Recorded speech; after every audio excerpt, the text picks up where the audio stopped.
ये ब्रह्मचर्य सबके लिए है। बहुत घातक है भोगों का आकर्षण।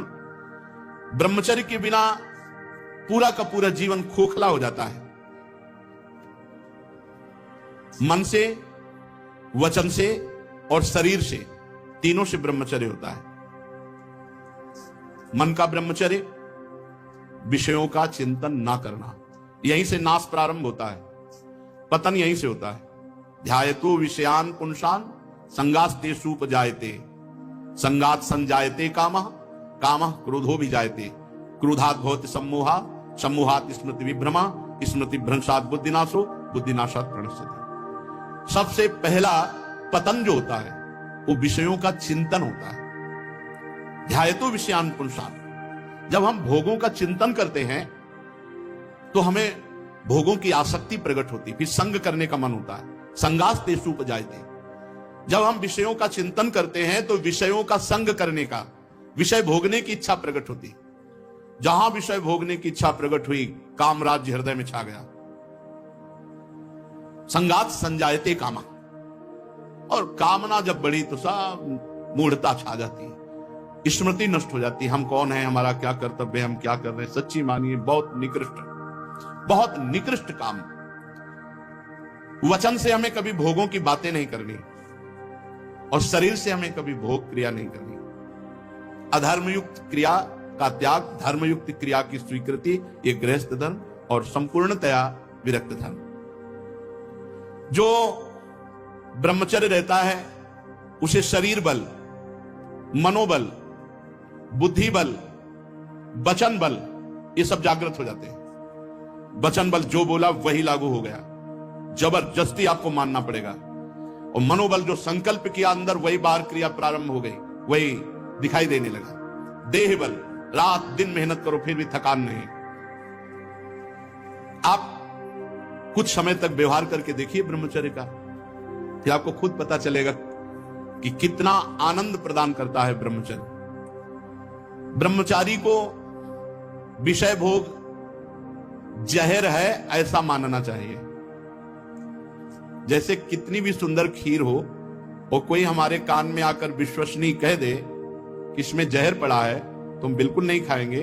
हमारे शास्त्र कह रहे हैं, महर्षि जन कह रहे हैं कि ये विषय भोग जहर है, महान विषय, ये पूरे जीवन को नष्ट कर देता है। तो ये जब ज्ञान हो तो उसका फल है विरति। जब हमें ज्ञान हो गया तो उससे हमें वैराग्य होना चाहिए, पर नहीं, ये ज्ञान तो है कि भोगों में सुख नहीं है, भोग दुख रूप है, भोग जहर के समान है। कैसा ज्ञान है? वाचिक ज्ञान, उपदेश देने के लिए। लेकिन जब भोग सामने आते हैं तब ये ज्ञान काम नहीं करता। यदि उपासक भोगों से भयभीत हो जाए तो बच जाए, बहादुरी नहीं, भागना पड़ेगा इसमें। एक बार पूज्यपाद सिउड़िया बाबा जी ने स्वप्न देखा। स्वप्न में भी कितने सावधान हैं। भिक्षाम देहि, एक घर में आवाज लगाई, नारायण नारायण। तो एक माई निकली, सुंदर अप्सरा, हीरे जवाहरात से, रत्नों से भरी हुई थाल।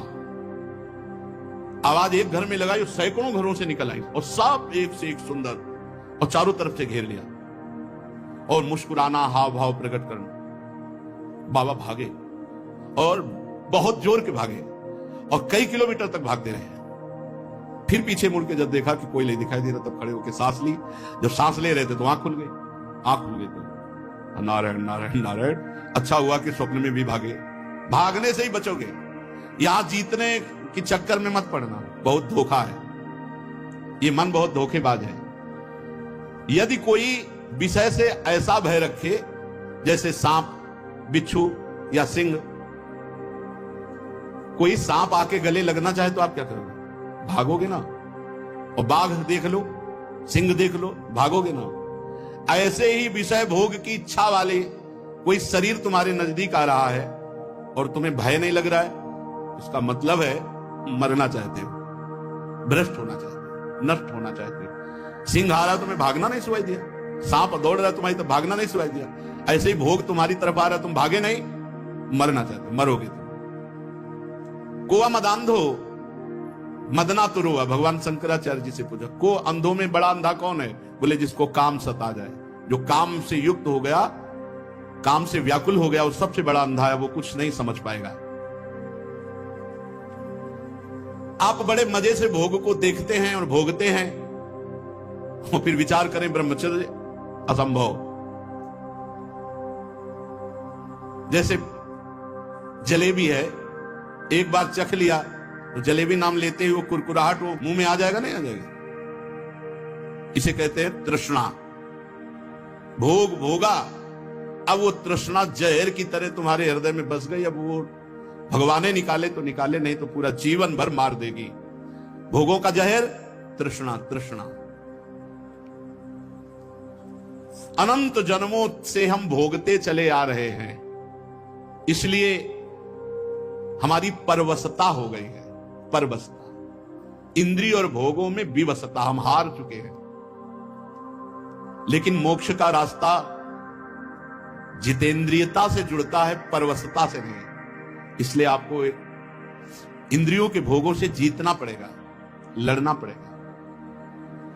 भटकते रहने से ये जन्म भी चला जाएगा, जैसे और जन्म चले गए। बहुत बार ये सब भोगा है। देवराज इंद्र भी बने होंगे कभी ना कभी, बहुत बार, बहुत बार सब। लेकिन भगवान के प्रेमी भक्त कभी नहीं बने जिंदगी में, पक्की बात। इस बार अवसर मिला है भगवान से प्रेम करने का। कोल्ले जी अल्ले जी के चरित्र में नहीं आता कि बचपन से बैरागी, वो एक राजा की उपवन वाटिका में वो शयन कर रहे थे, वहीं वो सब राजकुमार और सब वैभव सब देख करके उनके मन में ऐसी लालसा आ गई कि यार ये सुख तो बहुत बढ़िया है। तो भगवत प्राप्ति रुक गई और उनका अगला जन्म हुआ और राजकुमार से मित्रता हुई और सारे भोग उनको मिले। अगर कोई वासना लेकर इस मार्ग में, तो फिर पहले वासना पूर्ति होती है।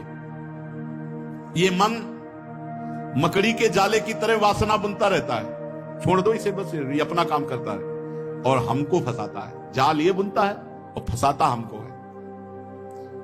इसीलिए उपासक मन के जाल को बनने ही न दे। राधा राधा राधा राधा, वो कहेगा नहीं सुनो ऐसे से ऐसा, राधा राधा, वो आपको फंसा नहीं पाएगा। ये तमोगुणी राक्षसी आहार विहार करके आप सच्चिदानंद भगवान को नहीं नहीं मान जाओ।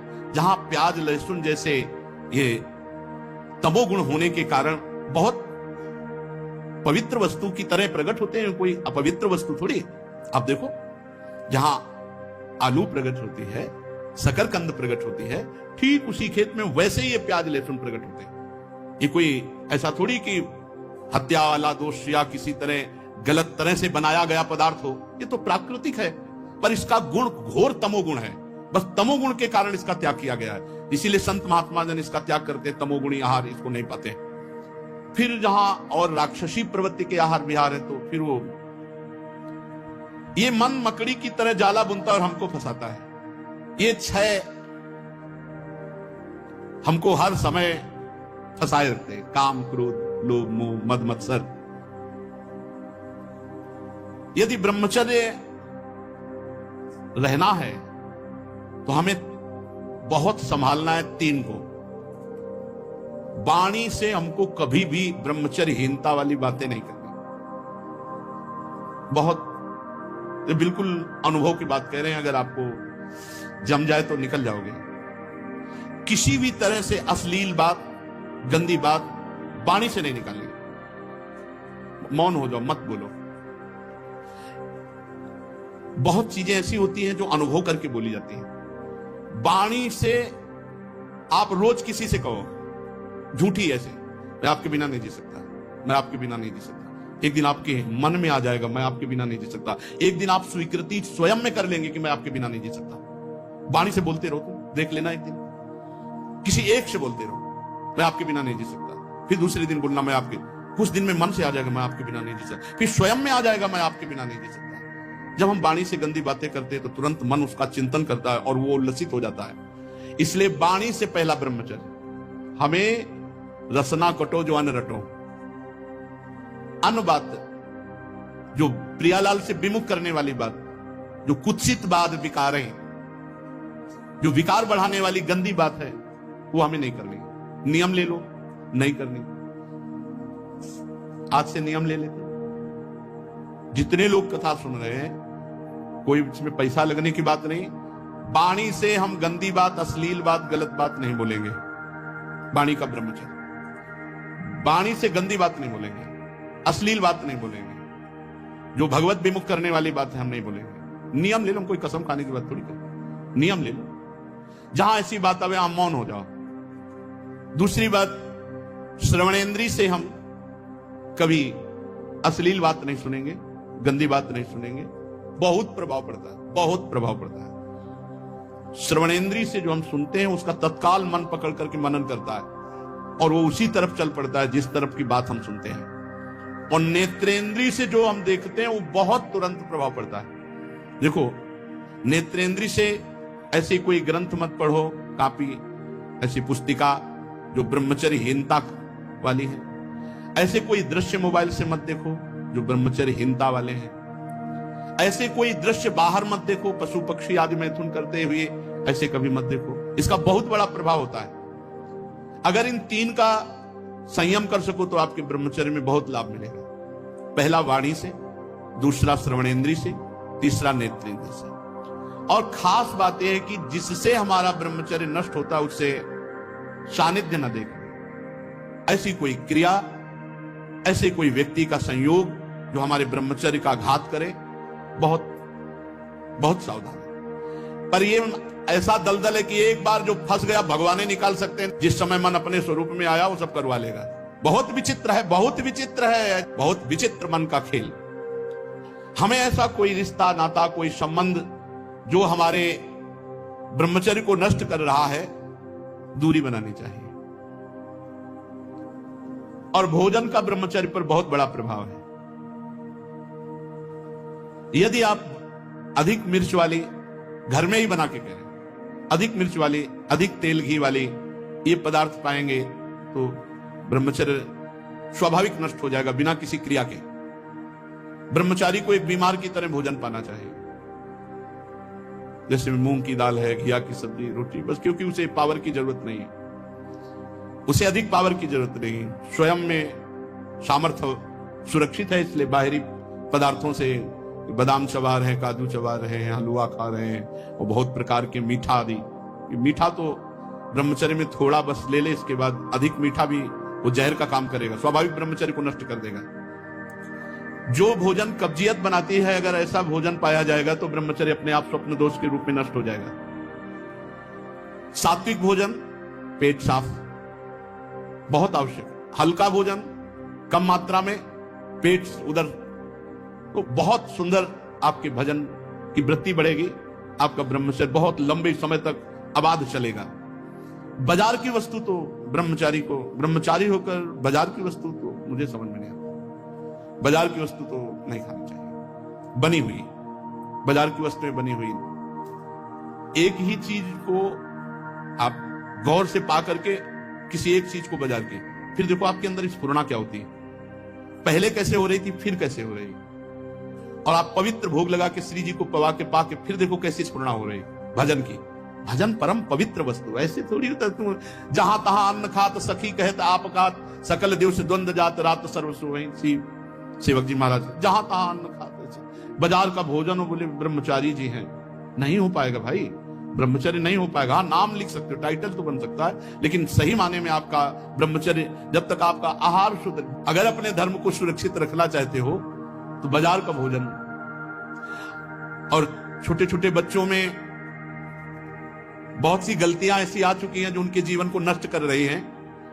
हमें ऐसे कई बच्चे मिले हैं, तो माता पिता को चाहिए कि छोटे बच्चों से भी मित्रता का व्यवहार करें, उनको इतना फ्री करें कि वो आपसे अपनी बात बता सकें और आप उनको सही दिशा दे सकें।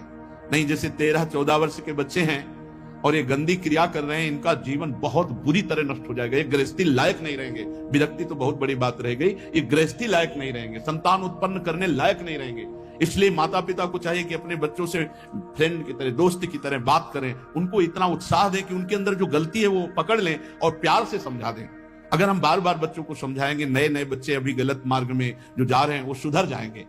हमारे सनातन धर्म का लक्षण है ब्रह्मचर्य।